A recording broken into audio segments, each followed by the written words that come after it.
করি না আপনি বলুন? আমি শুধু আপনাকে ওই কোষাগার থেকে মোহর সরানোর কাজটাই খুব ভালোভাবে করতে দেখেছি মন্ত্রী মশাই। আর বাকি সব কাজে তো আপনি লবডঙ্কা। গোপাল, মুখ সামলে কথা বলো, হ্যাঁ?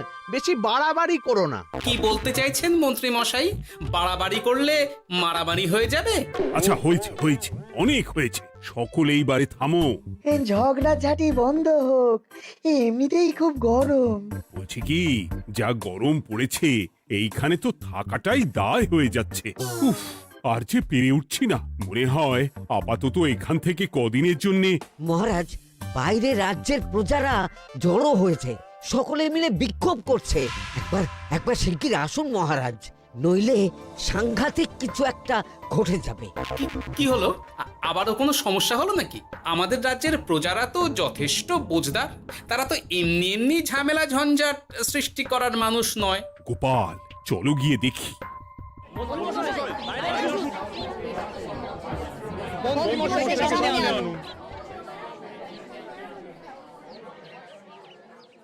কি ব্যাপার, তোমাদের কি সমস্যা হয়েছে?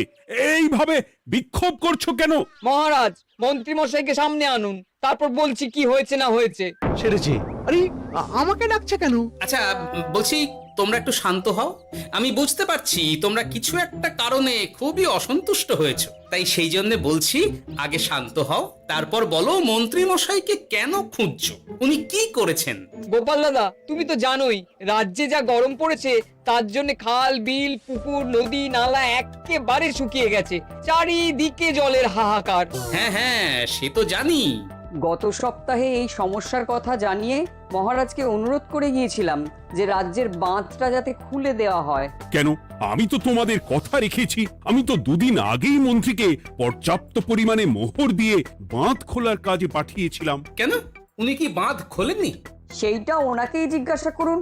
গত দুদিনে উনি তো বাঁধ খুলতে আসেনি, উপরন্তু আমরা ওনাকে ডাকতে গেলে উনি আমাদেরকে তাড়িয়ে দিয়েছেন। সে কি, এ তো ভারী অন্যায়। দুদিন ধরে অপেক্ষা করে আর না থাকতে পেরে আজকে আমরা এখানে এসেছি। এই অবস্থা আমরা কি করব? যদি আমাদেরকে আমাদের রাজ্য সাহায্য না করে তাহলে কোথায় যাব আমরা? ছি ছি ছি, আমি তো ভাবতেই পারছি না। মন্ত্রী, এই মন্ত্রী! মহারাজ, মন্ত্রী মশাইয়ের ব্যাপারটা পরে দেখে নিচ্ছি, আগে এদেরকে শান্ত করেই চলুন। মনে রাখবেন, প্রজারা একবার বিপক্ষে চলে গেলে কিন্তু খুব মুশকিল হয়ে যাবে। শোনো সকলে, তোমরা আজকের দিনটা একটু কষ্ট করো। আমি কথা দিচ্ছি, কাল সকাল হলেই বাঁধ খোলার ব্যবস্থা করব, ঠিক আছে? ঠিক কথা বলেছো তো গোপাল দাদা। দাদা বলে যখন ডাকো, তখন দেখো এই দাদা তার ভাইদের কিছুতেই নিরাশ করবে না। শুধু আজকের দিনটা একটু চেয়ে নিচ্ছি, ব্যাস। ঠিক আছে, আজকে আমরা চলে যাচ্ছি, কিন্তু কালকে কিছু না হলেই। কোনো কিন্তুরই জায়গায় নেই পুঁটির বাবা। আর তোমরা রাগ করো না। চিন্তা করো না, সকাল হলেই সাঙ্গ পাঙ্গ নিয়ে আমি বাঁধ খোলার কাজে নেমে যাব।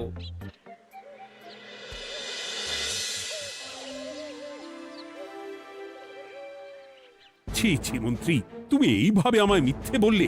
ভাবতেই পারছি না কি দরকার ছিল আমায় মিথ্যে আশ্বাস দিয়ে প্রজাদের সামনে নাক কান কাটার। মুখে কুলুপ কেন? উত্তর দাও।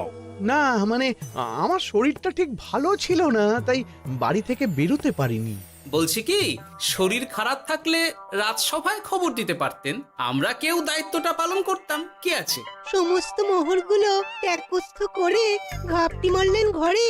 ছি ছি, জানাই আপনাকে ধিক্কার। সকলে মিলে করো প্রতিবাদের চিৎকার। মন্ত্রী মশাই, ছি ছি ছি ছি ছি ছি। মহারাজ, আপনি এক্ষুনি মন্ত্রী মশাইকে কদিনের জন্য সভা থেকে বহিষ্কৃত করুন। সে তো করবই, তবে তার আগে আমি চাই কালকে যখন বাঁধ খুলতে তোমরা নামবে, তখন সেই কাজে কোনো লোক নিয়োগ না করে মন্ত্রীকেই বাঁধ খুলতে নামাবে। মহারাজ, এ কেমন বিচার আপনার? আমি না রাজ্যের মন্ত্রী। মন্ত্রী না ষড়যন্ত্রী। মন্ত্রী মশাই, তাহলে কালকের জন্য প্রস্তুত থাকুন। মহারাজের বাঁধ খোলার জন্য সকল মোহর তো আগেই আত্মসাৎ করেছেন, এবার শুধু কাজে নেমে পড়বেন, কেমন?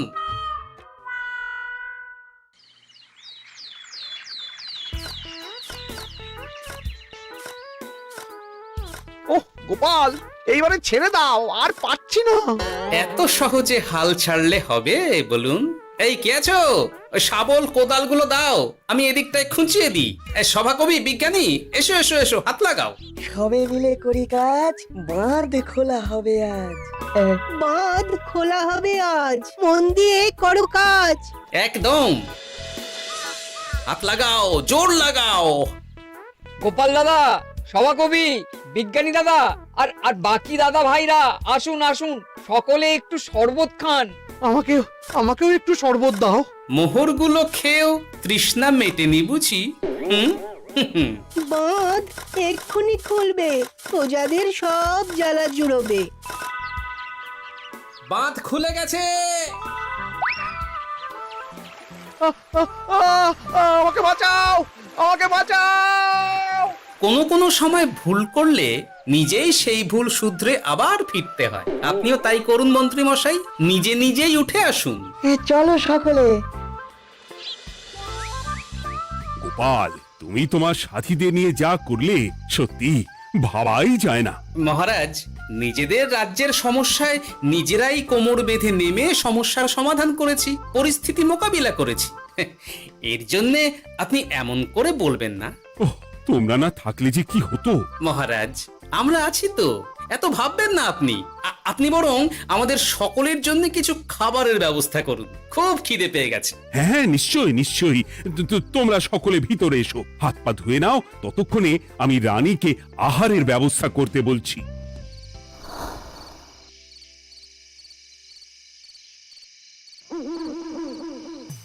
ওমা গো, ওমা বাঁচাও, কি শরীর খারাপটাই না লাগছে গো। একে গিন্নি, বাবারে, কি হয়েছেটা কি? ও, তুমি এইভাবে এখানে শুয়ে কাতরাচ্ছ কেন? বলি তুমি এসেছো? হ্যাঁ, এই তো আমি চলে এসেছি। কি হয়েছে গিন্নি? তোমার কোথায় কষ্ট হচ্ছে? গরমে হাঁসফাঁস করছি গো, পারছি না। রান্না করতে গিয়ে খুব বাজে অবস্থা হয়ে গেছে গো, এই থেকে এইখানে পড়ে পড়ে গড়াচ্ছি। ঠিক আছে, আজ আর রান্না করতে হবে না গিন্নি, আমি রাজবাড়ি থেকে খেয়ে এসেছি। বাহ, নিজে খেয়ে এসেছো বলে আর রান্না করতে হবে না বলে দিলে? এদিকে রাত্রে আমি খাবো কি সে খেয়াল আছে? হ্যাঁ হ্যাঁ, খেয়াল আছে, খেয়াল আছে। যাও, আমার জন্য রান্না চাপাও আর একটু জল দাও। দেখো, এত গরম পড়ে কৃষ্ণনগরের অবস্থা শোচনীয় হয়ে গেছে। বয়স্ক লোকেরা কোনো কাজই করতে পারছে না। সত্যি তো, এই গরমে রান্না করাটা খুবই কঠিন গিন্নি। কি বললে? আমি বয়স্ক লোক? আমার বয়স হয়ে গেছে, তাহলে নিজে কি? এই না না গিন্নি, আমি তোমায় কিছু বলিনি। আমি গোটা কৃষ্ণনগরের সাধারণ বয়স্কাদের উদ্দেশ্যেই কথাটা বললাম। তোমার তো বয়স হয়েছে বলে মনেই হয় না গিন্নি। ও তাই বলো?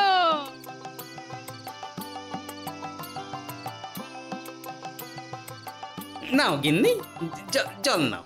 আজ না হয় আমি রান্না করব। হে ভগবান, মুখের একটু লাগাম দাও। এইভাবে যখন তখন সত্যি কথা বলিও না।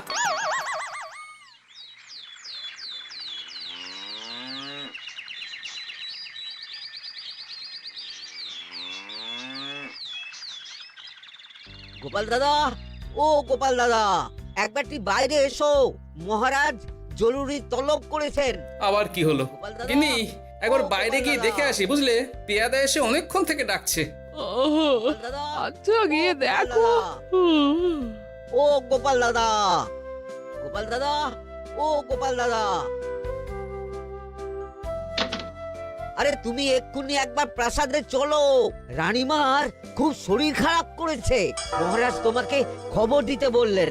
ঠিক আছে, তুমি যাও, আমি আসছি।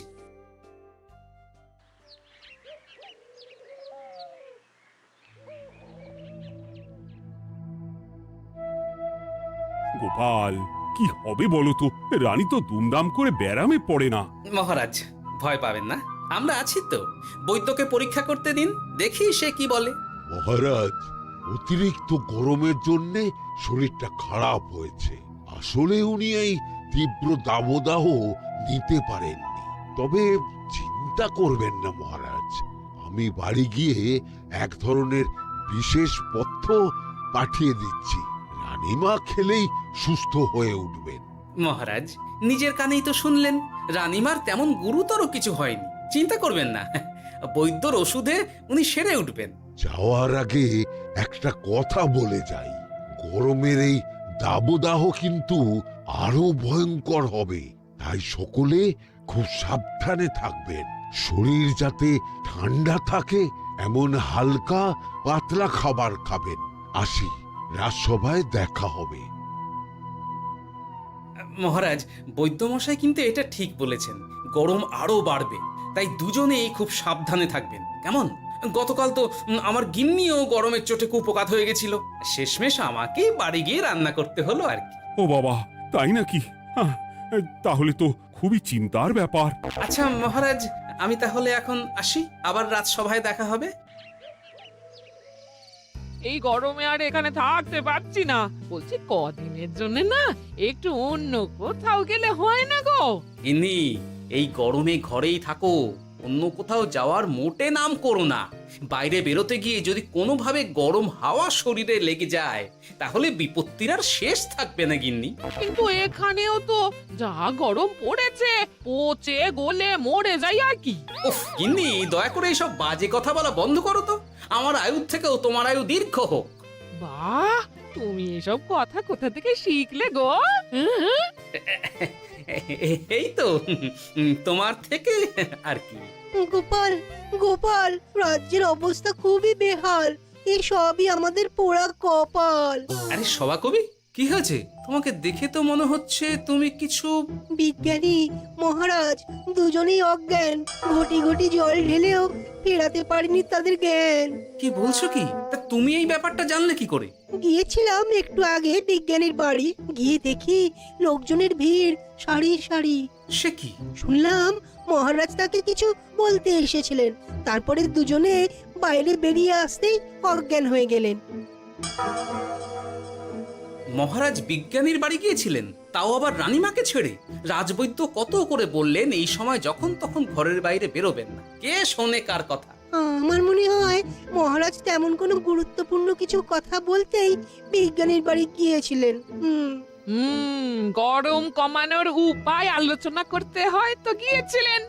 আমাদের মহারাজ তো নিজের চোখেই দেখেছেন এই তীব্র গরমের চোটে রাজ্যের কি অবস্থা, কি অবস্থা। ঠিক বলেছো গিন্নি, আমার এই কথাটা তো মাথাতেই আসেনি। ধন্যবাদ গিন্নি, অসংখ্য ধন্যবাদ তোমায়। আমায় পরে ধন্যবাদ জানিও। হ্যাঁ, এখন আর দেরি না করে বৈদ্য মশাইকে সঙ্গে নিয়ে বিজ্ঞানী মশাইয়ের বাড়ি যাও। হ্যাঁ,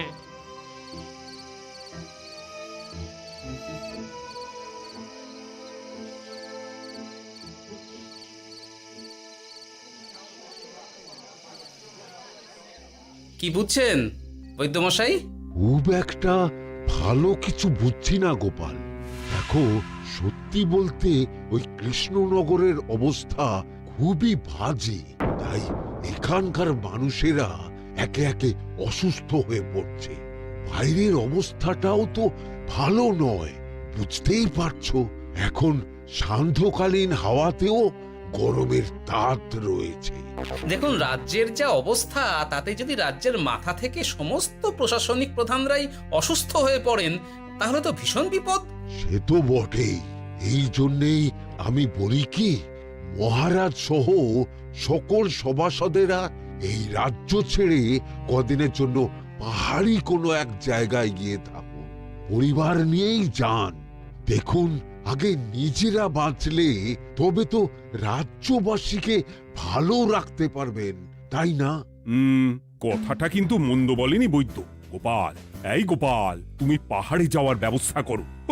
এইখানে আর কিছুদিন থাকলে মরেই যাব। হ্যাঁ গোপাল, আমারও তাই মত। এক্ষুনি যা শরীরে ক্লান্তি এসেছে, আর কদিন এইখানে থাকলে মরেই যাব। মহারাজের অনুরোধে গরম কমানোর কোনো ব্যবস্থাও তো করতে পারলাম না, বাইরে বেরোনো মাত্রই দুজনে মূর্ছা গেলাম। বাবা, ঠিক আছে, বুঝেছি। মহারাজ, আপনি আর এই ব্যাপারটা নিয়ে বেশি ভাববেন না। বিজ্ঞানী, তুমিও আর বেশি কথা বলো না। আমি পাহাড়ে যাওয়ার ব্যবস্থা করছি। আমরা রাজসভা সকলে সব পরিবারই যাব। অনেক কাজ হয়েছে, এখন কিছুদিন আমাদের বিশ্রাম দরকার।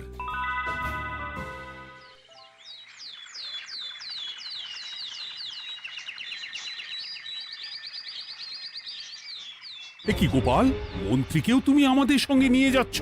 আহ, তুমি কি সব ভুলে গেছো? মহারাজ, আপনি খামোখা উত্তেজিত হবেন না।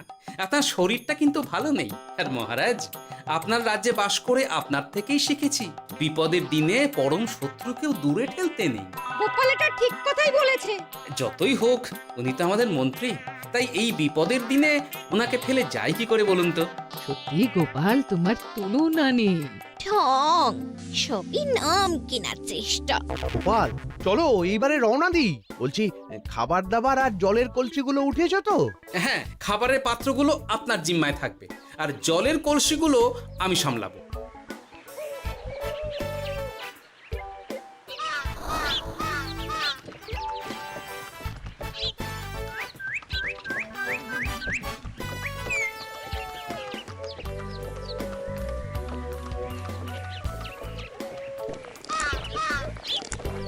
কি গো, তুমি খাবার ছেড়ে শুধুই জল খাচ্ছ? ওদিকে মন্ত্রী মশাই যে সব খাবার একাই সাবার করে দিলে না? ভালোই তো, থাক না। এরপরে বড় বাইরে যেতে হলে বুঝবে, আমি তো ওই জন্যই নিজের জিম্মায় শুধুমাত্র জল নিয়েছি। দেখো, জল খেলে ছোট বাইরে যাওয়ার দরকার হলে চলে যেতে পারবো, কিন্তু বড় বাইরে যাওয়ার দরকার হলে তো যেখানে সেখানে যেতে পারবো না। তাই জলই সই। কিন্তু সবার জল যদি তুমি একাই শেষ করে দিলে তাহলে? এই রে, এটা তো ঠিক বলেছো গিন্নি। পথে ঘাটে কোনো পানীয় জলের পুকুর বা কুয়ো দেখলে জল ভরে নিতে হবে, বুঝলে?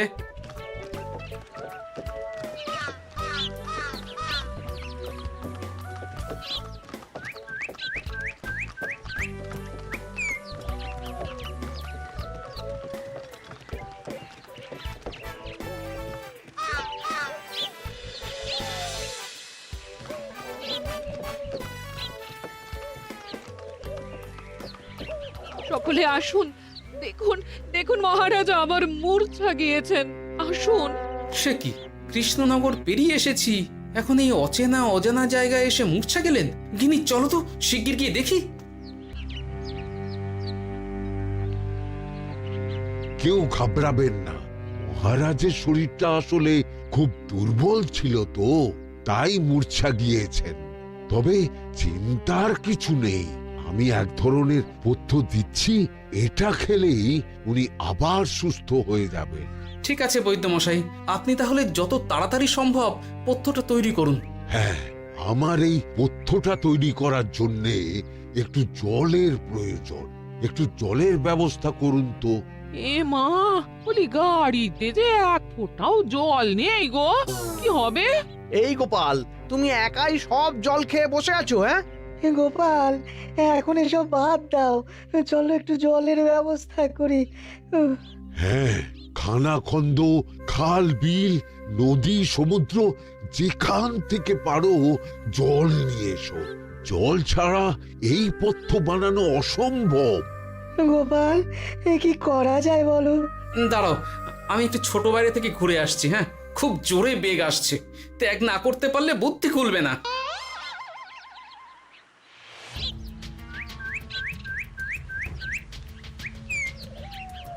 ওদিকে একটা পাত কুয়ো দেখতে পাচ্ছি মনে হচ্ছে।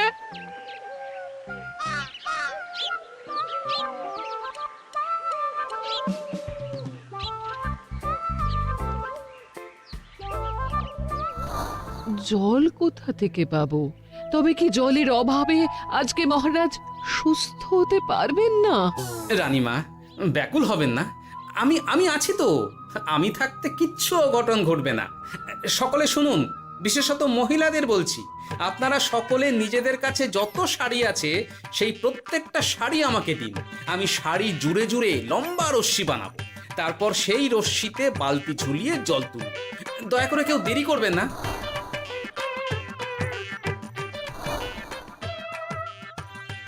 এই নাও আমার 5খানা শাড়ি। হ্যাঁ, এই নাও আমার 10খানা শাড়ি। আমি বাবা আমার লতা পাতা মিনি করা শাড়িগুলো দেব না। যা পারো করো, আমি বড় বাইরেতে যাচ্ছি। ও মা, বিপদের দিনে শাড়ি দেবে না? গায়ের জোরে নিয়ে আসবো। হ্যাঁ,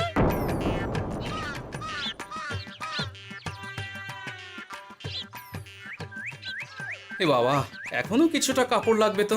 যা গভীর পাতকুয়া, সবার সব শাড়ি তো কাজে লাগিয়ে দিয়েছি, এখন কি হবে? আরে ওই তো কার একটা ঝোপের কাছে ধুতি পড়ে রয়েছে, যাই ওইটাই নিয়ে নি। এই গোপাল গোপাল, আরে করো কি, ওটা তো আমার ধুতি। আরে আরে আমি এই ঝোপে বড় বাইরের জন্য এসেছি। আরে মন্ত্রী মশাই, বড় বাইরে করার সময় অযথা অন্যদিকে মন দেবেন না, তাহলে পেট সাফা হবে না।